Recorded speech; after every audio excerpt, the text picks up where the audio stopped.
హరే కృష్ణ దండత్నామాలు అందరి భక్తులకి స్వాగతం. ఈరోజు మన శ్రీమద్ భాగవతం చర్చలోకి. ఈరోజు మనం శ్రీమద్ భాగవతం 3వ స్కందం 21వ అధ్యాయం 23వ శ్లోకం నుంచి తీసుకొని 32వ శ్లోకం వరకు చర్చించుకుంటాము. మనము ఇప్పటివరకు చూసింది ఏంటంటే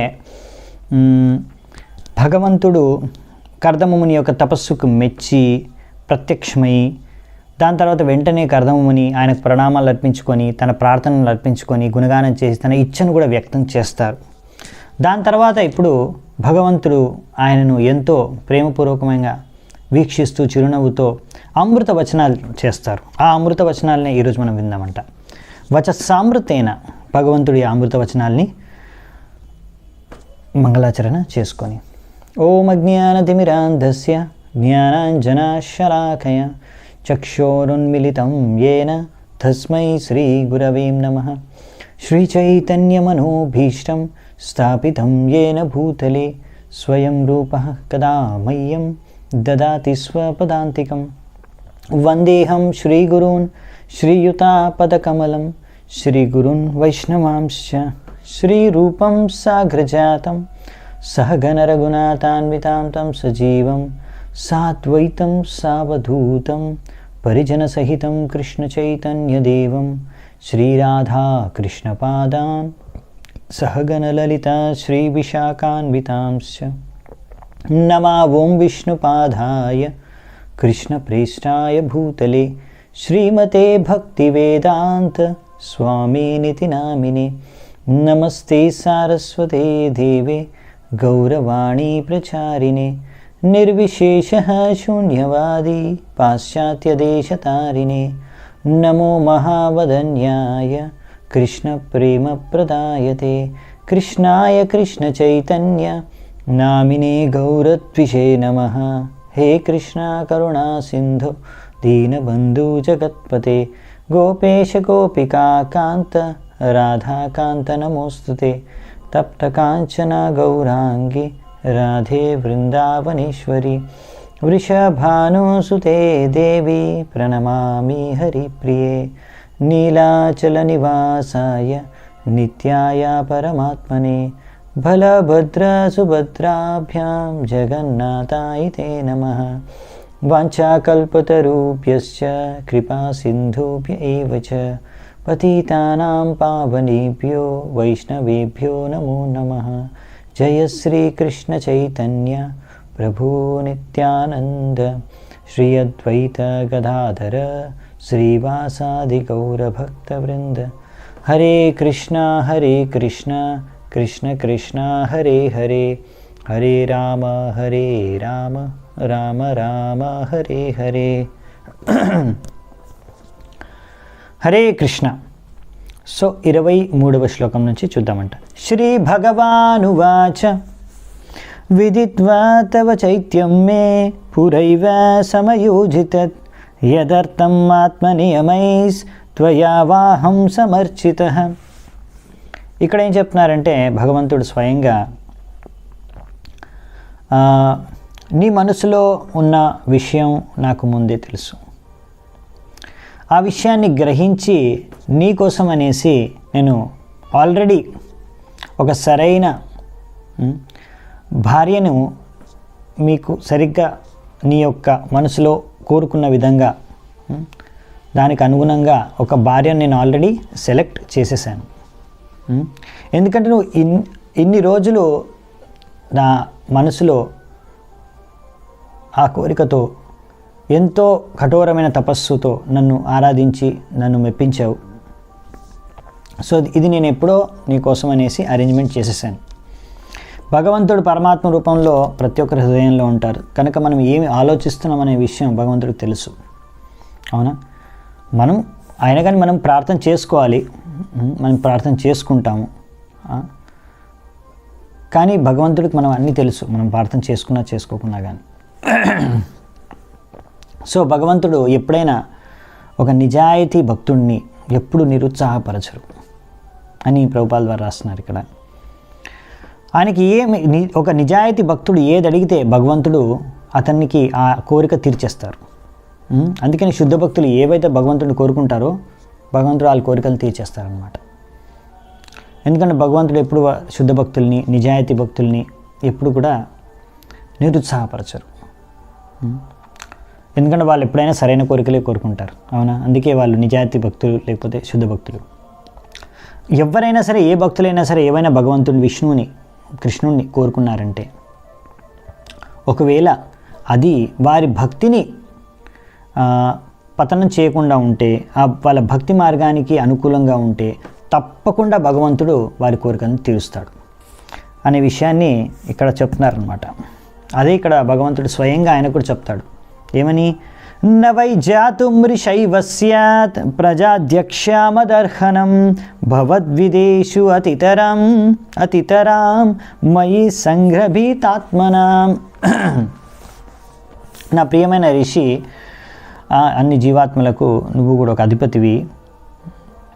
ఎవరైతే నన్ను ఇలా ఎంతో భక్తితో నన్ను ఆరాధిస్తారో, నాకు సేవ చేస్తారో, ముఖ్యంగా నీలాంటి వ్యక్తులు అన్నీ వదిలేసి నన్నే ఆరాధించావు ఇన్ని సంవత్సరాలు, కనుక నువ్వు నిరుత్సాహపడే ప్రసక్తే లేదు. There is no question of frustration. So భగవంతుడిని ఆరాధించుకోవడానికి ముఖ్యంగా 2 రకాల భక్తులు వెళ్తారు భగవంతుడి దగ్గర. ఒకరు సకామ, ఒకరు అక్కామ. సకామ అంటే ఏదో కోరుకుంటూ ఆశిస్తూ భగవంతుడి దగ్గరికి వెళ్తారు. ఇంకోరు అకామ అంటే వారికి వాళ్ళ నిజంగా వాళ్ళ కోసం ఏ కోరికలు లేవు, భగవంతుడిని సంతృప్తి చెంది భగవంతుడికి సేవ చేయడంలో వాళ్ళకి ఆనందం. సో భగవంతుడిని ఆ విధంగా వాళ్ళు ఆరాధించుకుంటారు, సేవ చేసుకుంటారు. సకామ భక్తులు ఏంటంటే 4 విధాలుగా ఉంటారు అందులో అని భగవద్గీతలు కూడా ఇచ్చారు. ఆర్తో అర్థార్థి జ్ఞానీచ భరతరిషభ, ఆర్తో అర్థార్థి జిజ్ఞాసు జ్ఞానీచ భరతరిషభ. కృష్ణుడు అర్జునుడు చెప్తాడు, ఆర్తో అంటే ఎంతో కష్ట సమయంలో ఉన్నప్పుడు, ఏదో రకమైన కష్టంలో, సమస్యల్లో చిక్కుకున్నప్పుడు ఆ వ్యక్తి భగవంతుడి దగ్గరకు వస్తాడు. భగవంతుడిని తన సమస్యల నుంచి, కష్టాల నుంచి బయటపడేందుకు కోరుకుంటాడు, ప్రార్థన చేసుకుంటాడు, భగవంతుడిని ఆరాధిస్తాడు. ఇది ఫస్ట్ కేటగిరీ. ఇంకొక కేటగిరీ అర్థ అంటే డబ్బును ఆశించి, ఏదో భౌతిక లాభాలను ఆశించి భగవంతుడి దగ్గరకు వస్తారు, ఆరాధించుకుంటారు, కోరికలు వాళ్ళకి ఏవో భౌతిక కోరికల్ని తీర్చుకోవడానికి ఆరాధిస్తారు భగవంతుడిని. Second category.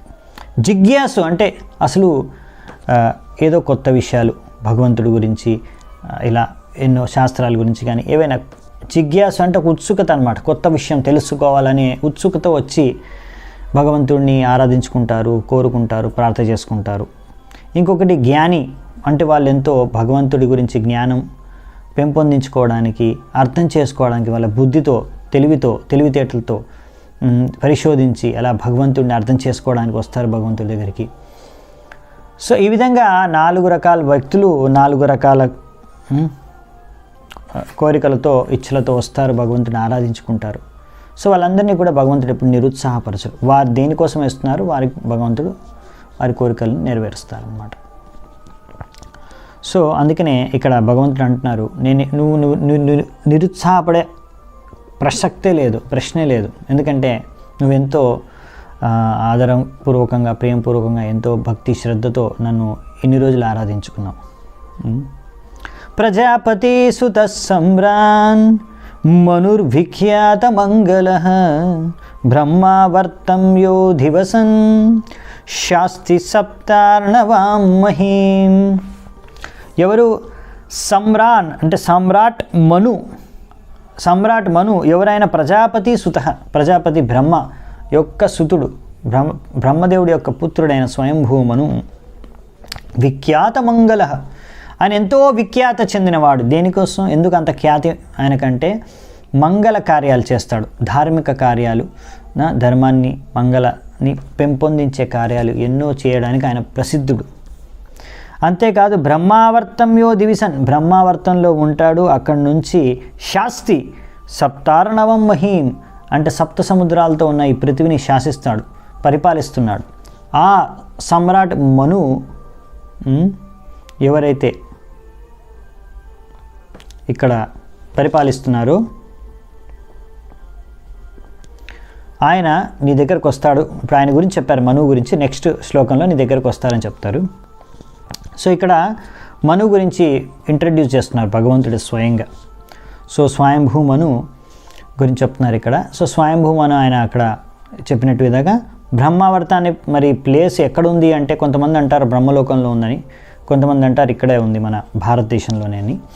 సో ఎలాగైతే మనకి ఇప్పుడు బృందావనం కూడా ఉంది ఇక్కడ భారతదేశంలో, అలాగే గోలోక బృందావనం గోలోకంలో కూడా ఉంది ఆధ్యాత్మిక ప్రపంచంలో. అలాగే ఎలాగైతే అయోధ్య కానీ ద్వారక కానీ మథుర కానీ ఇవన్నీ ఇక్కడ కూడా ఉన్నాయి భారతదేశంలో, అలాగే ఆధ్యాత్మిక జగత్తంలో వైకుంఠ లోకాల్లో కూడా ఇవన్నీ ఉన్నాయన్నమాట. సో అలాగే సో ఇలా మను, ఇలాగే బ్రహ్మావర్తం కూడా మను వచ్చేసి ఆయన వరహ స్వామి సమయంలో ఆయన పరిపాలించారు పృథ్వీని అనే విషయం మనకు అర్థమవుతుంది. ముందు కూడా చూసాము, అదే చెప్తున్నారు ప్రభుపాల్ వారు ఇక్కడ. సో ఆయనకి ఎన్నో మంచి లక్షణాలు ఉన్నాయి. అంటే ఇక్కడ ఆయన గురుగానం చేస్తున్నా అంటే ఆయన అంత గొప్ప వ్యక్తి ఇప్పుడు నీ దగ్గరికి రాబోతున్నాడు అంటే ఇప్పుడు రాబోయే వ్యక్తి యొక్క గొప్పతనం గురించి చెప్తున్నారు. మను అంటే ఎంత గొప్ప వ్యక్తి భగవంతుడు స్వయంగా గుణగానం చేస్తున్నారు. సచేహ విప్రరాజర్షిర్ మహిష్యాశతరూపయ ఆయాస్యతి దిదృక్షుస్త్వాం పరశ్వో ధర్మకోవిదః. ఎప్పుడొస్తాడు ఆయన? రేపు కాకుండా మరుసటి రోజు, ఎల్లుండి, డే ఆఫ్టర్ టుమారో, ఎల్లుండి ఆయన వస్తాడు.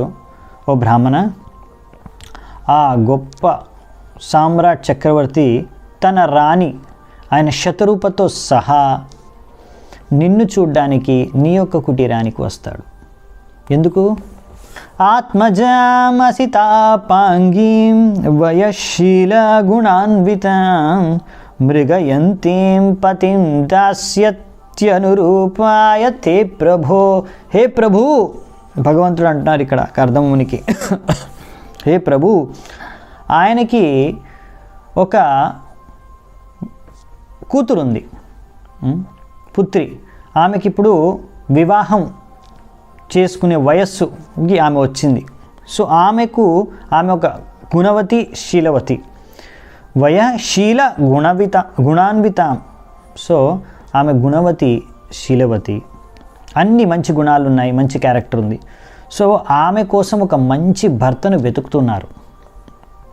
సో ఓ ప్రభు, మై డియర్ సార్, అందుకనే ఆమె తల్లిదండ్రులు ఇద్దరు కూడా మిమ్మల్ని అంటే నిన్ను చూడడానికి వస్తున్నారు. ఎందుకంటే నువ్వు ఆమెకు సరిగా తగిన భర్తవు అని వారు అనుకొని నీ దగ్గరకు వస్తున్నారు, వాళ్ళ కూతురిని మీకు భార్యగా ఇవ్వడానికి. సో ఇక్కడ మనకి కొన్ని విషయాలు ప్రభుపాల్ వారు చెప్తారు. ఇక్కడ ఎలాగైతే కర్దముని ఇంకా మను, స్వయంభూ మను ఇంకా శతరూప ఇద్దరు స్వయంగా వాళ్ళ కూతురు వివాహాని కోసమని ఒక మంచి భర్తను వెతకడానికి అనేసి మొత్తం ఎక్కడి నుంచో వాళ్ళు తిరిగి ఇక్కడ కర్దముని యొక్క కుటీరానికి వస్తున్నారు. చూడండి, అంటే ఇది ఒక బాధ్యత, తల్లిదండ్రుల యొక్క బాధ్యత. తన కూతురికి సరైన ఒక వరుణ్ణి, ఒక భర్తని చూస్ చేసుకోవడం, వెతకడం. ఎందుకంటే ఇది ఇంకా ప్రభుపాలు ప్రత్యేకంగా చెప్తారు, అలా కాకుండా వాళ్ళ కూతురిని తల్లిదండ్రులు వాళ్ళ కూతురిని పుత్రిని నువ్వు వెళ్ళి చూసుకో అమ్మా, నీకు ఎవరితో కావాలంటే వాళ్ళతో వివాహం చేసుకో, పెళ్లి చేసుకో అని అలా గాలికి వదిలేయడం, బజార్లో వదిలేయడం సరికాదు. ఎందుకు అంటే ఒక స్త్రీకి, ఒక పుత్రికి, కుమార్తెకు ఒక వయసు వచ్చినప్పుడు, వివాహం చేసుకునే వయసు వచ్చినప్పుడు ఆమెకి ఇప్పుడు నాకు వివాహం చేసుకోవాలి, ఒక పతిని వెంటనే నాకు పొందాలనే ఆ ఉత్సుకతో ఆమె అంత అనుభవం లేదు జీవితం గురించి. సో కనుక ఆమె సరిగ్గా అంచనా వేయలేదు ఒక వ్యక్తి ఎటువంటి వాడు ఏందనేది. బయట నుంచి చూసి చెప్పలేం లోపల ఎలాంటి వాడు. అందుకే మనం చాలా కేసులు ఉంటాయి కదా ఇవాళ రేపు, వివాహం ముందు ఒకలాగా ఉంటారు అందరికన్నా. ఇప్పుడు మామూలుగా అది లవ్ కానీ, ఆ డేటింగ్ కానీ, అందులో ఏమవుతుందంటే అందరూ ఆ స్త్రీ కానీ పురుషుడు కానీ బాగా నటిస్తారనమాట. మేమే బెస్ట్ పర్సన్ అన్నట్టుగా, మేము చాలా మంచి వాళ్ళము, అన్ని మంచి లక్షణాలు ప్రదర్శిస్తారు, అన్ని గొప్ప లక్షణాలన్నీ ప్రదర్శిస్తారు. అంత ఫేక్ ఉంటుంది అందులో చాలా మటుకు. సో వాళ్ళకి అర్థం కాదు, ఇద్దరు ఒకరినొకరు మోసం చేసుకుంటున్నారు. సో మెప్పించుకోవడానికి. సో ఆ విధంగా చేసుకొని పెళ్లి చేసుకున్నారు. తర్వాత సమస్యలు అన్నమాట. ఎందుకంటే అసలు రంగు బయటపడుతుంది కదా, అసలు క్యారెక్టర్ బయటపడుతుంది. అందుకనే సో ఇలా అది సరైన పద్ధతి కాదు. సరైన పద్ధతి ఏంటంటే తల్లిదండ్రులకి, ఇప్పుడు తల్లిదండ్రులు కూడా జ్ఞానం ఉండాలి, ఆ విజ్ఞానం ఉండాలి. ఏ విధంగా ఒక మంచి వరుణ్ణి సెలెక్ట్ చేసుకోవడానికి క్రైటీరియా ఏంటి, శాస్త్రానుసారంగా జాతకాలు, కుండలి అవన్నీ మ్యాచ్ చేయడానికి ముందు కూడా చర్చించుకున్నాం కొన్ని. సో ఈ విధంగా అన్నీ చూసి తల్లిదండ్రులు ఒక బాధ్యత ఏంటంటే ఒక సరైన వరుణ్ణి చూస్ చేయడం. కొంతమంది ఎందుకు ప్రభుపాద వారు అక్కడ చూశారు, అమెరికాలో చూస్తున్నారు, ఇక్కడ కూడా ఇప్పుడు అలా జరుగుతుంది. చాలామంది ఏంటంటే కొంతమంది తల్లిదండ్రులు ఇంకా వాళ్ళ కూతురికి చెప్పేసాను, నువ్వు ఇష్టం వచ్చిన వాడిని వెతుక్కొని పెళ్లి చేసుకో అని. దాని ద్వారా మాకు ఈ బాధ్యత అనేది లేదు, మాకు ఫ్రీ అయిపోతాం మేము కూడా, ఇదంతా తలకాయ మాకు ఎందుకు అని. ఒక్కొక్కసారి అలా కూడా కొంతమంది అనుకుంటారు. కొంతమంది అనుకుంటే మీరు మోడర్న్, చాలా అడ్వాన్స్, మేము మొత్తం ఫ్రీడమ్ ఇచ్చేస్తాం మా కూతురికి, ఎలా పడితే విచ్చలబడిగా ఎక్కడ పడితే ఎవరితో పడితే తిరుగుతారు, తర్వాత వాళ్ళే సెలెక్ట్ చేసుకుంటారు, వాళ్ళే జీవిస్తారు. సో ఇక్కడ అందుకనే, ఎందుకంటే వాళ్ళకు కూడా విజ్ఞానం అనేది లేదు. సో చాలా విషయాలు చూడాల్సి ఉంటాయి మామూలుగా. ఇంకో దగ్గర కూడా ప్రభుపాల ద్వారా రాస్తారు, అటు 7 తరాలు ఇటు 7 తరాలు చూడాలి. సో బేసికలీ ఏంటంటే గుణం, క్యారెక్టర్, చాలా విషయాలు చూసి అది తల్లిదండ్రుల యొక్క బాధ్యతతో వాళ్ళు చూస్ చేసుకోవాలి. పెళ్ళికి సంబంధం అనేది చూడాలి. అంతేకాని అలా మొత్తం కూతురికి వదిలేయకూడదు, స్వతంత్రంగా నువ్వు చూసుకో ఎవరినైనా అని. అది సరైన పద్ధతి కాదు, వైదిక పద్ధతి కాదని చెప్తున్నారు. సమాహితం తే హృదయం యత్రేమాన్ పరివత్సరాన్ సాత్వాం బ్రహ్మన్ నృపవధూ కామం ఆశు భజిష్యతి. సో ఇంకేం చెప్తున్నారంటే ఇక్కడ, ఓ ఋషి ముని, ఆమె నువ్వు ఎలాగైతే మనసులో కోరుకున్నావో, ఎలా ఉండాలి, ఏ లక్షణాలతో ఉండాలి, ఏ టైపుగా ఉండాలి అని నువ్వు కోరుకున్నావో, ఆ స్త్రీ భార్య నీకు మనసుకు నచ్చిన లక్షణాలు, మనస్తత్వం, అదే విధం దానికి సేమ్ అవన్నీ కూడా ఆమెలో ఉన్నాయి. అందుకనే ఆమె నిన్ను వివాహం చేసుకున్న తర్వాత నువ్వు సంతృప్తి చెందుతావు, నువ్వు మనసు నీ సంతృష్టి చెందుతుంది ఆమె వివాహం చేసుకొని, ఆమె యొక్క సేవ ద్వారా, నీకు చేసే సేవ ద్వారా. సో నీ యొక్క హృదయపూర్వకంగా ఆమె నీకు సేవ చేస్తుంది. సో అందుకనే భగవంతుడు ఇక్కడ స్వయంగా చెప్తున్నాడు, భగవంతుడు స్వయంగా సెలెక్ట్ చేశారు కర్దమునికి వైఫ్ని.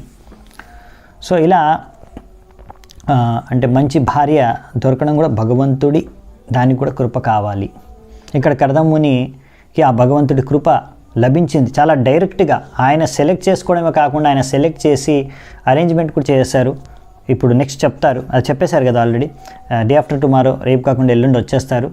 సో మీకు వివాహంకి పిల్లనివ్వడానికి, వాళ్ళ కూతుర్నివ్వడానికి. సో ఈ విధంగా భగవంతుడు ఇంకా చెప్పేస్తున్నారు, నువ్వు ఎలా మనసులో కోరుకున్నావు అలాంటి లక్షణాలతో ఉన్న వ్యక్తి ఆమె. భగవంతుడే చెప్పగలడు, ఎందుకంటే ఆయన పరమాత్ముడు కనుక, ప్రతి ఒక్కరి హృదయంలో ఉన్నాడు కనుక. ఇంకా ఎవరు అలా చెప్పలేరు సంపూర్ణంగా, భగవంతుడికి మాత్రమే అంత శక్తి ఉంది. సో అందుకనే భగవంతుడికి మనము కోరుకోవాలి. ఒకవేళ ఇలాంటి కోరికైనా సరే, సరైన స్త్రీకి సరైన పత్ని స్త్రీకి సరైన భర్త దొరకడానికి కానీ, ఒక వ్యక్తికి సరైన భార్య దొరకడానికైనా సరే ఇలాంటి భౌతిక కోరికలు ఉన్నా సరే, ఏదున్నా సరే భగవంతుడినే కోరుకోవాలి అనే విషయాన్ని ప్రభుపాల్ వారి ఈ యొక్క అధ్యాయంలో పదే చెప్తున్నారు. ఎందుకంటే భగవంతుడికి సరిగ్గా తెలుసు మనకు ఏది మంచిది, మనకు ఏది సంతృప్తినిస్తుంది, మనకు మేలు జరుగుతుంది అనేది భగవంతుడి పైన మనం వదిలేసామనుకోండి, అప్పుడు ఇక్కడ చూసినట్టుగా చాయిస్ అనేది మనం భగవంతుడికి ఇచ్చేస్తే అప్పుడు భగవంతుడు కరెక్ట్గా మన కోసం ఏది కావాలో అది చూస్ చేస్తారంట. కర్దముని ఎప్పుడు ఊహించి కూడా ఉండరు, కర్దముని ఎప్పుడు కోరుకోలేదు నాకు మొత్తం పృథ్వీని ఏలే సామ్రాట్ యొక్క కూతురు నాకు భార్యగా కావాలి అని ఏం కోరుకోలేదు ఆయన కానీ ఇక్కడ భగవంతుడు చూసారా, కర్దమునికి ఆయన కోరుకున్న ఊహించని అంత గొప్ప సంబంధాన్ని కుదిర్చారనమాట ఇక్కడ.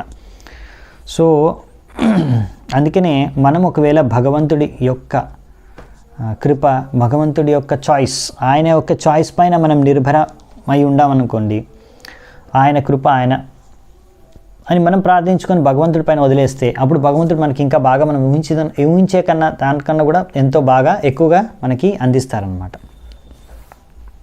సో ఇంకొక విషయం గమనించవలసింది ఏంటంటే ఇక్కడ కర్దమముని వచ్చేసి బ్రాహ్మణ, మరి మ్యారేజ్ సెట్టింగ్ చేసింది భగవంతుడే చూడండి.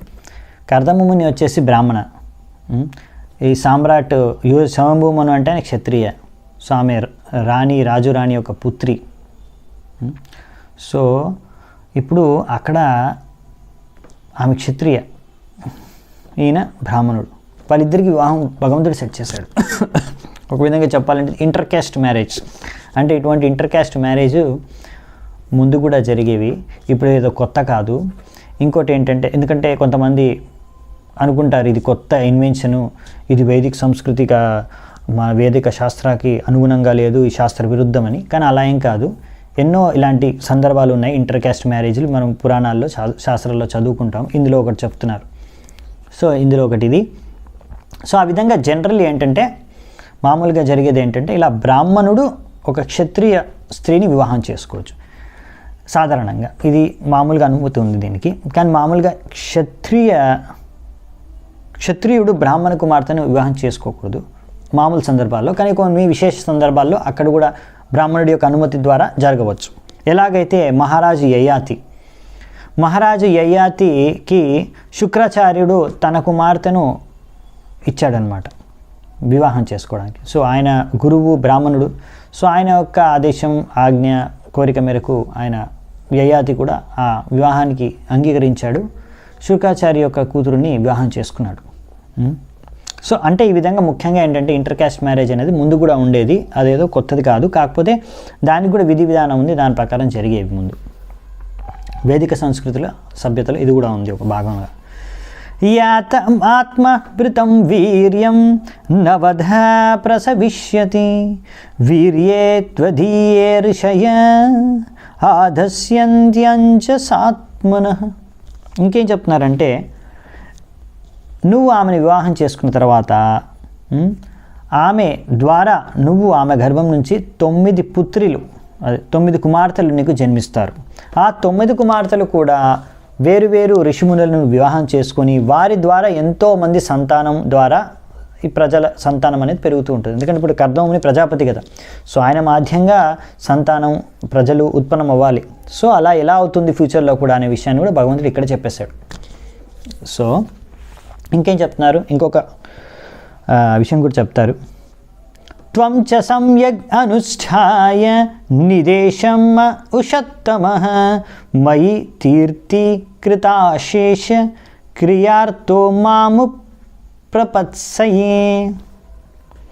సో ఇక్కడ ఏం చెప్తున్నారంటే, నువ్వు ఈ విధంగా నా యొక్క ఆదేశాలని మనస్ఫూర్తిగా నువ్వు నీ జీవితాంతం అంతా పాటిస్తావు. తద్వారా నువ్వు నీ కర్మఫలాలన్నీ కూడా నాకు త్యాగం చేసేసి నాకు అర్పించేసి తద్వారా నువ్వు నన్ను చేరుకుంటావు అనేసి ఇక్కడ భగవంతుడు కర్దమునికి ముందే చెప్పేశారు. అంటే ఆయన ఫ్యూచర్ భవిష్యత్ అంతా కూడా ముందే చెప్పేశారు. ఇక్కడ ముఖ్యమైన శబ్దం ఏంటంటే తీర్థీకృత శేష క్రియార్థో మాం ప్రపత్స్యతే. సో నన్ను చేరుకుంటావు మాం ప్రపత్స్యసే, కానీ దానికన్నా ముందు నువ్వేం చేస్తావు, అనుష్ఠాయ నిదేశం, నా ఆదేశాలన్నీ కూడా నువ్వు అనుసరిస్తావు. అంతేకాకుండా ఈ విధంగా నా ఆదేశాలను అనుసరించి నీ కర్మఫలాలను నాకు అర్పించడం వల్ల నువ్వు సంపూర్ణంగా శుద్ధమైపోతుంది నీ హృదయం. ఇది చాలా ఇంపార్టెంట్ లాజిక్, ఫిలాసఫీ, కాన్సెప్ట్, తత్వం అర్థం చేసుకోవడానికి. ఇది చాలామందికి ఇది అర్థం కాదు. తీర్థీకృత హ్యావింగ్ రిజైన్డ్, ఇలా నువ్వు ఇంక దీని తర్వాత అశేష అన్ని తీర్థీకృత శేష అంటే అన్ని కార్యాలని కూడా నువ్వు సమాప్తం చేసుకున్న తర్వాత క్రియార్థో, నీ క్రియల వల్ల నువ్వు చేసిన కార్యాల వల్ల ఫలం ఏ అర్థం అయితే నీకు లభించిందో, ఫలాలు అంటే ఏదైతే దానం కానీ ఫలాలు లభించావో అన్నీ కూడా నువ్వు నాకు సమర్పించుకున్న తర్వాత నన్ను చేరుకుంటావు. సో ఇది ఒక పద్ధతి అన్నమాట. సో మామూలుగా తీర్థి అంటే తీర్థస్థలంలో మామూలుగా ఒక తీర్థస్థలానికి పుణ్యస్థలానికి దర్శించినప్పుడు అక్కడ దానం అనేది చేయాలి. అక్కడ దానం చేయడం ద్వారా మన మనస్సు శుద్ధమవుతుంది. ఇంకొకటి మన కర్మ ఫలాలు కూడా తగ్గిపోతాయి. ఎందుకంటే మనము ముఖ్యంగా ఈ సిస్టమ్ ఏంటంటే లాజిక్ చాలా సింపుల్ మీకు చెప్పడానికి. ఒక వ్యక్తి బాగా ఎవరైతే ముఖ్యంగా గృహస్థాశ్రమంలో ఉంటారో, బయట పనిచేస్తున్నారో, సంసార జీవితంలో ఉంటున్నారో, ఇంకా ఒక సాధారణ వ్యక్తి ఎవరైతే ఉన్నారో బయట జీవిస్తున్నారో వారికి రెండిటి పట్ల బాగా ఆసక్తి ఉంటుంది. ఒకటి వారి పరివారం, వారి యొక్క భార్య పిల్లల పట్ల. ఇంకొకటి వారిని పట్ల ఆసక్తి ఉండే వారిని పెంచి పోషించడానికి ఆయన ఎంతో కష్టపడి ఎంతో ధనరాశిని ఏకత్రం కూడా చేసుకుంటారు. అవునా, ఎంతో డబ్బు సంపాదిస్తారు, ఎంతో కష్టపడతారు. ఈ డబ్బు పట్ల కూడా వారికి ఎంతో ఆసక్తి ఉంటుందన్నమాట. సో ఈ ఆసక్తుల వలన ఏమవుతుందంటే దాని పట్ల ఉన్న ఆసక్తి దాని కారణంగా మళ్ళీ జన్మ తీసుకోవాల్సి వస్తుంది. వాళ్ళ సంపత్తి, వాళ్ళ ధనం, వాళ్ళ ఫలాల పట్ల ఉన్న ఆసక్తి, ఏం ఆసక్తి అంటే దాన్ని భోగించాలనే ఆసక్తి, దాన్ని ఇంకా పెంపొందించుకోవాలనే ఆసక్తి, దాన్ని కాపాడుకునే ఆసక్తి. ఇవన్నిటి ద్వారా వాళ్ళు మళ్ళీ ఆ కర్మ ఫలాల ఆసక్తి ద్వారానే వాళ్ళు మళ్ళీ జన్మ అనేది ఎత్తాల్సి వస్తుంది. సో ఆ కర్మాన్ని మొత్తం జీరో చేసేసేయాలి. సో అందుకనే ప్రభుపాల్ వారు ఈ శ్లోకం యొక్క తాత్పర్యంలో, ఇంకా వచ్చే శ్లోక తాత్పర్యంలో ఈ విషయాల గురించి వర్ణిస్తారు. సో ఆ విషయాలు ఇక్కడ 2 శ్లోకాలు తాత్పర్యంలో విషయాలు కలిపి నేను ఇక్కడే చెప్పేస్తున్నాను. తర్వాత మనం శ్లోకం కూడా చూద్దామంట. సో అందుకనే ఇక్కడ ప్రభుపాల్ వారు అనేది ఏంటంటే, in order to sanctify your activities, ఏవైతే మీ యొక్క కార్యాలని శుద్ధపరచుకోవాలంటే ఆ ఫలాల్ని, ఏవైతే రిజల్ట్ ఆఫ్ యువర్ యాక్షన్స్, ఏవైతే ఫలాలు ఉన్నాయో అవన్నీ కూడా నాకు అర్పించు. అవునా, అందుకే భగవంతుడు అంటాడు, నువ్వు ఏది తిన్నా, ఏ కార్యం చేసినా, నువ్వు ఏమి సంపాదించినా, ఏ యజ్ఞం చేసినా అన్నీ కూడా నాకే అర్పించు. తద్వారా నువ్వు ఆ కర్మ బంధనం నుంచి ముక్తుడవుతావు, నువ్వు శుద్ధమవుతావు. సో ఈ విషయం అనమాట. అందుకే ఏది చేసినా భగవంతుడి కోసమే చేయాలి. ముఖ్యమైన విషయం పాయింట్ ఏంటంటే అన్నీ మనం భగవంతుడి కోసమే చేయాలి, భగవంతుడి సంతృష్టి కోసమే. ఏవైనా సరే, అది ఫ్యామిలీ కార్యాలైనా సరే, సొసైటీకైనా, దేశానికైనా, మానవత్వానికైనా అన్నీ కూడా కృష్ణ చైతన్యంతో భగవంతుడి సంతృష్టి కోసమే చేయాలి అని. అలా అనమాట. అంటే మనం ఫ్యామిలీని ఎందుకు మనము పెంచి పోషించి అన్నీ చూస్తున్నామంటే ఇవన్నీ కూడా కృష్ణ భావనామృతంలో వాళ్ళని కూడా ఒక భక్తులుగా తయారు చేయాలి. వాళ్ళను కూడా భక్తి మార్గంలోంచి భగవద్ధామానికి తీసుకెళ్ళడానికి అది మన బాధ్యత అని. ఆ విధంగా అది కూడా కృష్ణ. అలాగే సమాజానికి కూడా మనము సేవ ఎలా చేస్తాం, కృష్ణ భావనామృతాన్ని పంచి. దేశానికి ఎలా సేవ చేస్తాం, దేశంలో అంతా కృష్ణ భావనామృతాన్ని ప్రచారం చేసి. అలాగే మానవత్వానికి ఎలా సేవ చేస్తాం, మానవత్వానికి అంతా కూడా కృష్ణ చైతన్యాన్ని ప్రచారం చేసి. సో ఈ విధంగా ఏం కార్యం చేసినా భగవంతుడికి అర్పణ చేయాలి అనేది పాయింట్ ఇక్కడ. తద్వారా మనం శుద్ధమవుతాం. సో ఇక్కడ అదే ఇంకా చెప్తున్నారనమాట నెక్స్ట్ శ్లోకంలో కూడా. తద్వారా నువ్వు ఈ విధంగా కృత్వా దయాంచ దీవేషు దత్వాఛాభ్యాం ఆత్మవాన్ మయ్యాత్మానం సహ జగత్ ద్రక్ష్యస్యాత్మని చాపిమా. ఏం చెప్తున్నారంటే, నువ్వు విధంగా అందరి జీవాత్మల పట్ల దయను చూపిస్తావు. దాని తర్వాత నెక్స్ట్ నువ్వు ఆత్మసాక్షాత్కారాన్ని పొంది నిన్ను నువ్వు అర్థం చేసుకొని దాని తర్వాత నువ్వు అందరికీ అభయాన్ని కూడా ప్రసాదిస్తావు. ఆ సమయంలో నువ్వు మొత్తం ప్రకృతిలో, విశ్వంలో నన్ను చూస్తావు, అలాగే నీలో కూడా నన్ను చూస్తావు, నన్ను కూడా నీలో చూస్తావు. సో ఇదేంటంటే ముఖ్యంగా 2 విషయాలు చెప్తున్నారు ఇక్కడ. దానికన్నా ముందు ప్రభుపాల్ వారు ఇక్కడ 3 రకాల devotees, first class, second class, third class devotee అని చెప్తారు. ఈ వర్ణన ఇక్కడ చెప్పేది కూడా ఒకసారి భాగవతంలో ఇంకో చోట వస్తుంది చాలా తర్వాత. కానీ ఇప్పుడు మనకు ప్రభుపాద్ పరపట్లో ఇచ్చారు కనుక ఈ ముఖ్యమైన పాయింట్ కనుక మనం చర్చించుకుందాం.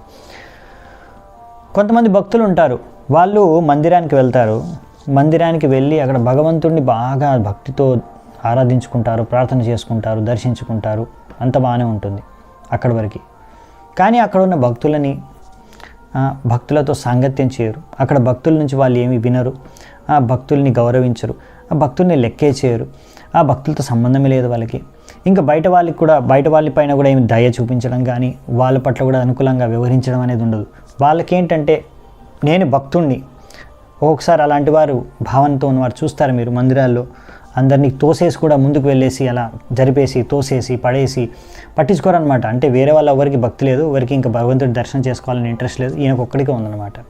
సో వాళ్ళందరినీ తోసేసి కూడా అలా ప్రసాదం లైన్లో కానీ భగవంతుడి దర్శనం లైన్లో కానీ చేస్తూ ఉంటారనమాట. వేరే భక్తుల్ని లెక్క చేయరనమాట.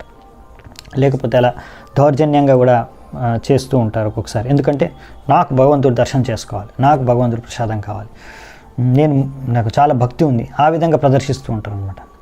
సో ఇటువంటి వారు కూడా ఇంకా ఒకసారి ప్రభుపాల్ వారు ఒక లైఫ్ మెంబర్ వాళ్ళ ఇంటికి వెళ్తారనమాట. అంటే లైఫ్ ప్యాటర్న్ వాళ్ళ ఇంటికి వెళ్తే దాని తర్వాత అక్కడ ఉన్న సర్వెంట్కి చెప్తారు, మీ యజమానికి చెప్పండి ఇలా భక్తివేదాంత స్వామి వచ్చారు అని. ఆయన సర్వెంట్ లోపలికి వెళ్ళేసి తిరిగి వస్తారు. తిరిగి వచ్చి, అమ్మ యజమాని ఇప్పుడు భగవంతుడికి పూజ చేసుకుంటున్నారు, సో ఇప్పుడు కుదరదు కలవడం, మీరు కొద్దిసేపు వెయిట్ చేయాల్సిందే, వెయిట్ చేయండి అని చెప్పేస్తారు. సో అలా ఇప్పుడు ప్రభుపాల్ వారు అన్నారు, చూడండి ఆయన భగవంతుడికి ఎక్కువ ప్రాధాన్యత ఇస్తున్నాడు. ఇప్పుడు నేను గురువుని, ఇక్కడ నేను వచ్చాను వాళ్ళ ఇంటికి, సో ఆయన భక్తుల్ని, భగవంతుడు ఒక శుద్ధ భక్తుల్ని లెక్క చేయట్లేదు. ఆయన అనుకుంటున్నాడు నా భక్తే ముఖ్యం, నా భగవంతుడికి ఆరాధనే ముఖ్యం అని మనని చూడట్లేదు, ఆయన బిజీగా ఉన్నా అని చెప్పేస్తున్నాడు. సో ఆ విధంగా సో ఇతను ఏంటంటే కనిష్ట భక్తుడు అనే విషయాన్ని మనకు అర్థమవుతుంది అని ప్రభుపాల్ వారు అంటారు.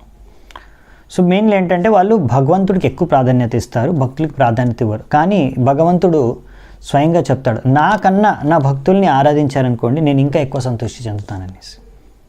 ఈ విషయాన్ని గుర్తుంచుకోవాలి మనం. అందుకనే భక్తుల్ని కూడా ఇప్పుడు పొద్దున ప్రభుపాల్ గురు పూజ కూడా చేస్తాం. ముఖ్యమైన ఉద్దేశం ఏంటంటే ఆయన భగవంతుడని కాదు, కానీ భగవంతుడు ఒక ప్రతినిధి, ఇంకా భగవంతుడికి ఎంతో ప్రియం. సో భగవంతుడు చెప్తాడు, నాకన్నా నా భక్తులు మీరు ఆరాధిస్తే నేను ఇంకా ఎక్కువ సంతృప్తి చెందుతానని. ఎందుకంటే భగవంతుడికి ఎంతో ప్రియం భక్తులు. ఆ విషయాన్ని మనం అర్థం చేసుకోవాలి. సో కనిష్ట భక్తులకు ఆ విషయం తెలియదు అనమాట. వాళ్ళు అనుకుంటారు భక్తులు లెక్క చేయరనమాట. నెక్స్ట్ వచ్చేసి అది వాళ్ళని ఏమంటారంటే థర్డ్ క్లాస్ డివోటీ. ప్రభుపాద ఇక్కడ రాశారు. ఇంకొకటి ఏంటంటే సెకండ్ క్లాస్ డివోటీ అంటే వాళ్ళు ఏంటంటే భక్తులతో మిత్రత్వంగా ప్రేమపూర్వకంగా వ్యవహరిస్తారు, వాళ్ళ సాంగత్యాన్ని కోరుకుంటారు. అలాగే సామాన్య ప్రజలు, అజ్ఞానంలో ఉన్న ప్రజలకి వారు కృష్ణ చైతన్యాన్ని, మన విజ్ఞానాన్ని, భక్తి యోగను, శిక్షణలను వాళ్ళకి అందజేస్తారు. ఈ విధంగా వాళ్ళు దయ చూపిస్తారు, ప్రచారం చేస్తారు వాళ్ళకి. ఇంకొకటి ఎవరైతే ఆసురిక ప్రవృత్తి వాళ్ళు, ఎవరైతే భగవంతుడిని ద్వేషించే వాళ్ళు, నాస్తికులు, వాళ్ళ నుంచి దూరంగానే ఉంటారు అన్నమాట. ఇది సెకండ్ క్లాస్ డివోటీ. ఈ విధంగా భేదన చేసి చూస్తారన్నమాట. ఇంకా ఫస్ట్ క్లాస్ డివోటీ ఏంటంటే వాళ్ళు ఇంకా ఎవ్వరి పట్ల భేదభావం చూపించరు, అందరిలో ఆత్మను, భగవంతుడిని యొక్క పరమాత్మను దర్శనం చేసుకుంటారు. ఇంకా వాళ్ళు అనేది ఏంటంటే వాళ్ళు అందరికీ అభయాన్ని కూడా ప్రసాదించగలరు. ఈ యొక్క భౌతిక ప్రపంచంలో భయపడే అవసరం లేదు, మనం అందరం కూడా కృష్ణ భావనామృతంలో జీవిస్తే ఈ భౌతిక మాయా మోహిత జగతం నుంచి మనం బయటపడవచ్చు అని వాళ్ళ చేతనతో అందరినీ కూడా చూస్తారు. అది ఫస్ట్ క్లాస్ డివోటీ. సో కర్దమముని ఇక్కడ భగవంతుడు చెప్పేది ఏంటంటే నువ్వు ముందు గృహస్థ జీవితంలో ఇలా దయ చూపిస్తావు అందరి పట్ల, ఎలా అందరికీ ప్రచారం చేసి. సో గృహస్థ జీవితంలో దాని తర్వాత ఎంతో ఉదార హృదయంతో అంటే దయ చూపించిన తర్వాత గృహస్థులకి గృహస్థ జీవితంలో తర్వాత నువ్వు సన్యాసం తీసుకుంటావు, అప్పుడు అందరికీ అభయం ప్రసాదిస్తావు. సో ఇక్కడ ముఖ్యంగా ఏంటంటే ఎవరైతే భగవంతుడి భక్తులుగా మారిపోతారో, తర్వాత ఎవరైతే ఇలా సన్యాసం తీసుకుంటారో, లేకుంటే సంపూర్ణంగా భగవద్భక్తిలో మునిగిపోతారో వారికి ఇంకా అసలు భయం అనేదే ఉండదన్నమాట. ఎందుకంటే వాళ్ళకి తెలుసు భగవంతుడు నన్ను రక్షిస్తారు. ఎందుకంటే వాళ్ళకి ఎప్పుడైతే ఆత్మసాక్షాత్కారం, ఇక్కడ చెప్పారుగా భగవంతుడు నీకు ఆత్మసాక్షాత్కారం లభిస్తుంది. సో ఆత్మసాక్షాత్కారం అయిపోయిన తర్వాత వాళ్ళకి అర్థమైపోతుంది నేను ఆత్మ శరీరం కాదు అని, నన్ను ఎవ్వరు ఏం చేయలేరు, ఎందుకంటే ఆత్మ ఎప్పుడు నశించిపోదు అనే విషయాన్ని వాళ్ళు రియలైజ్ అవుతారు. అది ఇప్పుడు మనము ఫస్ట్ నుంచి ఇస్కాన్లో చదివేస్తాం, ఫస్ట్ రోజు నుంచి మనకు నేర్పించేస్తారు మనం ఆత్మ శరీరం కాదు అని. మనం అనుకుంటాం మనకు తెలుసు అని, కానీ మనకేంటంటే అది ఒక థియరిటికల్ నాలెడ్జ్ అనమాట. అంటే జస్ట్ ఆ జ్ఞానం ఉంది అంతే, కానీ అది ఇంకా విజ్ఞానంగా మారలేదు, ఒక రియలైజేషన్గా మారలేదు, సాక్షాత్కారం అవ్వలేదు ఆ జ్ఞానం. లేకపోతే మనం ఇలా భయపడం ప్రతి చిన్నదానికి, భౌతిక విషయాలకి. ఎందుకంటే ఎవరైతే ఆత్మసాక్షాత్కారం అయిపోయిందో, ఎవరైతే భగవత్ చింతనలో ఉన్నారో వాళ్ళకి భయపడే అవసరం లేదు. ఎందుకంటే వాళ్ళు కోల్పోయేది ఏం లేదు, శరీరం ఎలాగో ఒకరోజు నశించిపోతుంది. భక్తి చేసుకుంటున్నాం కనుక శరీరం నశించిపోయినప్పుడు అది ఎప్పుడు మృత్యు వచ్చినా సరే భగవద్ధామానికి వెళ్ళిపోతాం మనం, ఎందుకంటే వాళ్ళు భగవత్ చింతనలో ఉన్నారు కనుక. సో వాళ్ళకి భయపడే అవసరం లేదు. భగవంతుడు రక్షిస్తాడు మనని. ఏం రక్షిస్తాడంటే ఏం రక్షిస్తాడు? మన భక్తిని రక్షిస్తాడు, మన శరీరాన్ని కాదు. కొన్ని సందర్భాల్లో భగవంతుడి శరీరాన్ని కూడా రక్షిస్తారు, కానీ ముఖ్యంగా ఏంటంటే తప్పకుండా రక్షించేది మన భక్తిని. అందుకే మన భక్తి ఎప్పుడు నశించిపోతుంది. సో అందుకనే ఈ విధంగా మనము అభయాన్ని పొందవచ్చు అన్నమాట, సరైన ఆత్మసాక్షాత్కారం లభిస్తే. సో ఆత్మసాక్షాత్కారం అంటే మనం అభయంగా మారిపోతాం. అలా ఇంకొకరికి కూడా మనం ఆ స్థాయికి వచ్చినప్పుడు ఇంకొకరికి అభయాన్ని కూడా ప్రసాదించవచ్చు. ఇది సన్యాసి యొక్క అత్యుత్తమైన కార్యం అన్నమాట. అందుకోసం అనేసి ఇలా అభయాన్ని ప్రసాదించడం కోసమనే ఆయన ప్రతి ఇంటింటికి, ప్రతి గ్రామానికి, ప్రతి దేశానికి అన్ని చోట్ల ప్రచారం చేసి గృహస్థులు ఇంటికి వెళ్ళి మరి గృహస్థులకు ప్రచారం ఎందుకు చేస్తారంటే తద్వారా వాళ్ళకి అలా కృష్ణ భావనామృతాన్ని పంచి వాళ్ళకి అభయాన్ని ప్రసాదించడానికి, తద్వారా వాళ్ళకి అర్థం చేయించడానికి మీరు భయపడాల్సిన అవసరం లేదు, అన్నీ భగవంతుడికి అర్పించి భగవంతుడి సేవకి చేసుకొని భగవంతుడి భక్తి చేసుకొని అలాగే మీకు వీలైనంత మటుకు మీరు మీ ఇంటి చుట్టుపక్కల వాళ్ళకి, మీ ఇంట్లో వాళ్ళకి అందరికీ కూడా ప్రచారం చేసి తద్వారా మీరు భగవద్ధామానికి వెళ్ళిపోవచ్చు అనే దానికి ప్రచారం చేయడానికే ఆయన తిరుగుతూ ఉంటాడు సన్యాసి అనే వ్యక్తి, ప్రచారకులు. సో ఈ విధంగా సన్యాసులు వాళ్ళు ఇప్పుడు 4 వర్ణ ఆశ్రమాలు ఉన్నాయి, తర్వాత కూడా వస్తుంది అది చూద్దామంటే ఈ చాప్టర్ ఎండింగ్లో. కానీ ఇక్కడ ప్రభుపాదుల వారు రాశారు, డబ్బులు సంపాదించడం అనేది గృహస్థుల యొక్క కర్తవ్యం, సన్యాసుల పని కాదు. సన్యాసులు వాళ్ళు ప్రచారం చేస్తూ ఉంటారు కనుక సన్యాసులకి డబ్బులు వాళ్ళు సంపాదించరు కనుక వాళ్ళు గృహస్థుల పైన నిర్భరం అయి ఉంటారు దాని కారణంగా. సో గృహస్థులు ఏం చేయాలంటే అందుకనే వాళ్ళు పెద్దగా ప్రచారం చేయడానికి వాళ్ళ దగ్గర సమయం లేదు. ఎందుకంటే పొద్దు నుంచి రాత్రి వరకు ఆఫీసులు, బిజినెస్లు, ఏదో ఒక జాబో బిజినెస్సో ఏదో ఒకటి చేయాల్సిందే గృహస్థ అన్నాక, అది తప్పదు. సో అందుకనే వారు ఏం చేయాలి అంటే మరి సన్యాసులు వాళ్ళ దగ్గర డబ్బులు లేవు, మరి వాళ్ళకి ప్రచారం చేయడానికి వాళ్ళకు హెల్ప్ చేయాలి, మద్దతు చేయాలి. సో ఎవరైతే ప్రచారం చేస్తున్నారో అందుకనే ప్రచారం కార్యక్రమాల కోసం అనేసి ఒక గృహస్థుడికి 50% ఆయన సంపాదించిన దాంట్లో 50% దానం చేయాలి. దేనికోసం? ప్రచార కార్యక్రమాల కోసం వెచ్చించాలి. ఇంకా 25%లో వాళ్ళ ఇంట్లో ఉన్న ఖర్చులకి, పాలన పోషణ చేయడానికి, పరివారంకి, ఇంకా 25% 25% ఎమర్జెన్సీ ఆపత్కాలిక సమయాల్లో దానికోసం ఎమర్జెన్సీ కోసం పెట్టుకోవాలి. అంతే, అది ఒక క్యాలిక్యులేషను. ఇది గ్రూప్ కోసం వారు స్వయంగా తన జీవితంలో పాటించి మనకు ఒక అత్యుత్తమ ఉదాహరణ ప్రస్తుతం చేశారు ఆచార్యులు. సో ప్రభుపాదుల వారు ఇక్కడ రాశారు. సో అంటే మనము ఇప్పుడు మనకి ఇల్లు నడపడానికి ఎంత ఖర్చులు అవుతాయో దానికి 4 మనం సంపాదించాలన్నమాట గృహస్థులుగా ఉంటే, అప్పుడే ఇది సాధ్యం. అవునా? ఒకవేళ మీరు ఆల్రెడీ మీ సంపాదన ఓన్లీ ఇల్లు గడపడానికే వెళ్ళిపోతుందంటే కష్టం. మరి ఇంకా మీరు ప్రచారం చేయడం అనే దానికి సమయం దొరకదు, మళ్ళీ డబ్బులు లేవు. ఎందుకంటే ప్రచారం చేయడానికి కూడా మనకి డబ్బులు అవసరం ఉంటాయి. ఎందుకంటే మీరు ప్రచారం చేస్తే దానికి ట్రావెలింగ్ చేయాలి, ట్రావెలింగ్ చేయడానికి డబ్బులు ఉంటాయి, ఖర్చు అవుతాయి. లేకపోతే ప్రచారం చేయడానికి మందిరాన్ని నడుపుతాం, మందిరం నడపడానికి ఎన్నో ఖర్చులు ఉంటాయి. లేకపోతే పుస్తకాలను వితరణ చేయడానికి, ప్రసాదం వితరణ చేయడానికి, ఈ విధంగా ఎన్నో రకాల ప్రచార కార్యాల కోసం అనేసి తిరగడానికి ఎన్నో ఖర్చులు ఉంటాయన్నమాట. సో అలా ఈ విధంగా గృహస్థుడు కూడా దయ చూపించాలన్నమాట ఇంకొకరి పైన. ఎలా అంటే ఈ విధంగా ప్రచారంలో సహాయం చేసి. చాలాసార్లు నేను గమనించింది ఏంటంటే చాలామంది చాలా డబ్బుల్ని సంపాదిస్తున్నారు. కొంతమంది ఎవరైతే ఎక్కువ డబ్బుల్ని సంపాదిస్తున్నారో వాళ్ళకి ఇల్లు గడవడానికి ఎంత డబ్బులు కావాలో అంత ఉపయోగించుకున్న తర్వాత కూడా చాలామంది, నాకు తెలుసు 10%లో వాళ్ళ ఇల్లు గడిచిపోతుంది. వాళ్ళు సంపాదించే దాంట్లో 90% వాళ్ళ దగ్గర ఎక్స్ట్రా డబ్బు ఉంది. కానీ అదంతా వాళ్ళు ఏం చేస్తున్నారంటే బ్యాంకుల్లో పెట్టుకోవడం, లేకపోతే రకరకాల ఇంకా వేరే వేరే చోట్ల ఇన్వెస్ట్ చేయడం, ఇంకా డబ్బులు సంపాదించుకోవడం కోసం, లేకపోతే వాళ్ళ ఇంద్రియాలని భోగించుకోవడం కోసం రకరకాల వస్తువుల్ని కొంటారు, లేకపోతే తింటారు, లేకపోతే తిరుగుతారు. సో ఈ విధంగా అన్నమాట. సో ఒకవేళ అలా అందరూ కూడా గృహస్థులు ఈ విధంగా పాటిస్తే అప్పుడు కృష్ణ భావనామృతం ప్రచారం అనేది ఎంతో పెద్ద ఎత్తున జరుగుతుంది. ప్రతి ఒక్కరూ ఇలా ప్రచారం చేయడానికి ప్రయత్నిస్తే, వాళ్ళ డబ్బుల్ని ప్రచారం కోసమని ఖర్చు చేస్తే ఒకవేళ మీకు తెలియకపోతే ఎవరికి ఇవ్వాలో మీరు సొంతంగా కూడా ప్రచారం చేయండి, దానికోసం కూడా మీరు ఖర్చు చేయొచ్చు. సో ఇదన్నమాట ఒక ముఖ్యమైన బాధ్యత గృహస్థులకి ఉన్నది.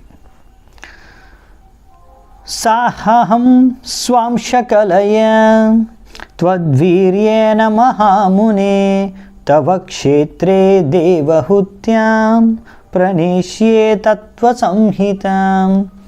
ఇంకేం చెప్తున్నారంటే ఇంకొక మంచి శుభవార్త చెప్తున్నారు ఇక్కడ భగవంతుడు. ఏమని? దేవహూతి గర్భం నుంచి, నీ భార్య అయిన దేవహూతి గర్భం నుంచి మీకు నేను సంతానంగా లభిస్తాను. ఎప్పుడు 9 కుమార్తెలను పొందిన తర్వాత, జన్మనిచ్చిన తర్వాత నేను లాస్ట్కి నేను జన్మిస్తాను. మీ కుమారుడుగా, నీ పుత్రుడిగా, మీ సంతానంగా నేను స్వయంగా జన్మిస్తాను. తర్వాత దేవహూతికి నేను ఈ తత్వ సంహితాం ప్రణ్యేషే, నేనే స్వయంగా ఈ తత్వ సంహితాలని అన్నీ కూడా, అంటే అన్ని తత్వాలు, భగవత్ తత్వాలు, ఆధ్యాత్మిక తత్వాలు అన్నింటినీ కూడా నేను సాంఖ్య ఫిలాసఫీ ఇది దేవహూతికి నేనే బోధిస్తాను. సో ఇక్కడ భగవంతుడు ముందే చెప్తున్నాడు, భవిష్యత్తులో నేను కపిలదేవ అవతారం, కపిలముని అవతారంలో నీ సంతానం, నీ పుత్రుడి రూపంలో నేను జన్మిస్తాను. సో ఇది గొప్ప శుభవార్త కర్దమమునికి. భగవంతుడే తన సంతానంగా లభించబోతున్నాడు. చూసారా? సో ఇది భగవంతుడి కృప. ఇందులో ముఖ్యంగా సో సాంఖ్య సిద్ధాంతం అనేది ఇక్కడ కపిలముని దాన్ని ప్రచారం చేశారనమాట. సో ఇందులో భక్తి యోగ అన్ని విషయాలు, భక్తి తత్వాలు, ఆధ్యాత్మిక తత్వాల గురించి వర్ణించబడింది అన్ని విషయాలు కూడా. సో ఇంకొక కపిల ముని కూడా ఉన్నాడనమాట, కపిలదేవ్ అని ఇంకొక అతను కూడా తర్వాత అంటే జన్మించాడు వేరే అతను భగవంతుడు అవతారం కాదు. ఇంకా అతను నాస్తికవాదాన్ని, నాస్తిక సాంఖ్యయోగాన్ని ప్రచారం చేశాడు, అది వేరనమాట. ఇక్కడ మనకి సో అంటే హిస్టరీలో, పురాణాల్లో అంటే లేకపోతే చరిత్రలో 2 కపిలములు ఉన్నారు. అందులో ఇక్కడ మనం చర్చించుకునేది భగవంతుడు కపిలదేవ్ యొక్క అవతారం గురించి. సో ఈ అవతారం వచ్చేసి భగవంతుడిది స్వాంశ కలయ అని చెప్పారు. స్వాంశ కలయ అంటే భగవంతుడు, స్వాంశ అంటే భగవంతుడికి మామూలుగా భగవంతుడి నుంచి మనం అందరం పుట్టుకొచ్చాం, మనం అందరినీ విభిన్నాంశ అంటారు. అంటే మనం సపరేటెడ్, పార్ట్ అండ్ పార్సల్ అనమాట. మనం పార్సల్ అయిపోయి వచ్చేసాం, కానీ ఇప్పుడు మనం సపరేటు, మనం జీవాత్మలం. ఇంకొకటి ఏంటంటే భగవంతుడి యొక్క అవతారాలు, అందులో వెరైటీస్ ఉంటాయి, కళ, స్వాంశ ఇవన్నీ కూడా. సో స్వాంశ కళ అని చెప్తున్నారు ఇక్కడ. స్వాంశ కళ అంటే భగవంతుడి నుంచి స్వయంగా వచ్చే అంశం, అంటే కృష్ణుడి నుంచి స్టార్ట్ అయితే కృష్ణుడి నుంచి వచ్చిన అంశం ఎవరు? బలరాముడు. సో బలరాముడు స్వాంశ అవతారం అన్నమాట కృష్ణుడికి.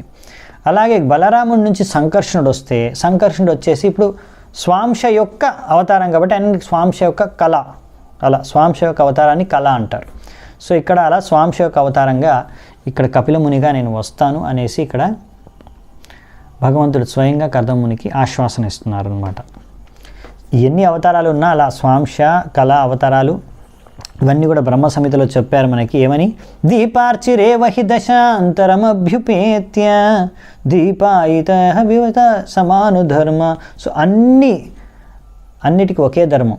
దీపాలన్నీ ఒక దీపం, ఒక క్యాండిల్తో, ఒక దీపంతో మిగతా అన్ని దీపాలు వెలిగించిన తర్వాత అన్ని దీపాల వెలుగు సమానమైన వెలుగుని ఎలాగైతే ప్రసాదిస్తాయో అలాగే వీళ్ళందరి అవతారాలకు కూడా సమాన శక్తి ఉంటుంది. మొదటిది కృష్ణుడి నుంచి అన్ని అవతారాలు వచ్చాయి, అంతేగాని అలాగని వేరే అవతారాలు తక్కువ శక్తి ఉంది కృష్ణుడి కన్నా అనుకోవడం మూర్ఖత్వం. సో అందరికీ సమానమైన శక్తి ఉంటుంది, అందరి సమానమే అని ఇక్కడ ప్రభుపాల ద్వారా చెప్తున్నారనమాట. సో ఇక్కడే నేను మన చర్చను ముగిస్తాను. చాలా చాలా ధన్యవాదాలు. శ్రీల ప్రభుపాదకి జై. గ్రంథరాజ్ శ్రీమద్ భాగవతం की जय. సమవేత గౌర భక్త వృంది की जय. నితాయ్ గౌర సీతనాథ్ ప్రేమనంది. హరి హరి బోల్.